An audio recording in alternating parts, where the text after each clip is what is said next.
The day study with মুনিয়া। আজকের আমরা জানবো বানারসি বা বেনারসের একটা বিখ্যাত মিষ্টি পালং টোট মিঠাই সম্পর্কে। পালং টোট মিঠাইয়ের উৎপত্তি বাংলায় নয়, বরং এটি মূলত উত্তর ভারতে, বিশেষত কাশী, বারাণসী এবং পাঠানকোট অঞ্চলের একটি বিখ্যাত ও ঐতিহ্যবাহী মিষ্টি, যা দুধের ঘন মালাই বা রাবড়ি থেকে তৈরি হয় এবং এর নামকরণের পেছনে নানা কিংবদন্তি প্রচলিত আছে।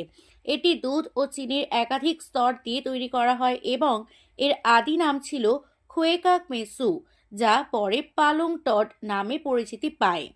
এই মিষ্টির উৎপত্তির স্থল হিসেবে বারাণসী বা কাশীর নাম বিশেষভাবে উঠে আসে, যেখানে এটি সরু গলির ছোট দোকানগুলোতে পাওয়া যায় এবং এর খ্যাতি দেশ বিদেশে ছড়িয়েছে। পাঠানকোটের বিখ্যাত বানারসি দ্য হাটি নামক দোকান থেকে এই মিষ্টির রেসিপিটি ব্যাপকভাবে প্রচারিত হয়েছে বলে জানা যায়।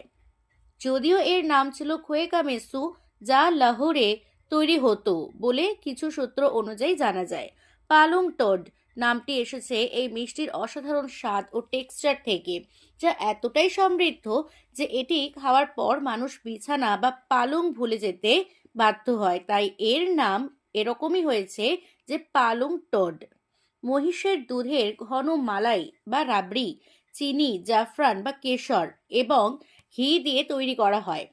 দুধকে দীর্ঘ সময় ধরে 10 থেকে 12 ঘন্টা পর্যন্ত জাল দিয়ে ঘন করা হয় এবং মালাইয়ের একাধিক পাতলা স্তর তৈরি করে সাজানো হয়, যা এটিকে অনন্য একটি টেক্সচার দেয়। সুতরাং এটি একটি উত্তর ভারতীয় মিষ্টি, যা বাংলায় নয়, বরং এর শিকড় কাশী এবং পাঞ্জাবের পাঠানকোটের মতো অঞ্চলে প্রথিত। Thank you.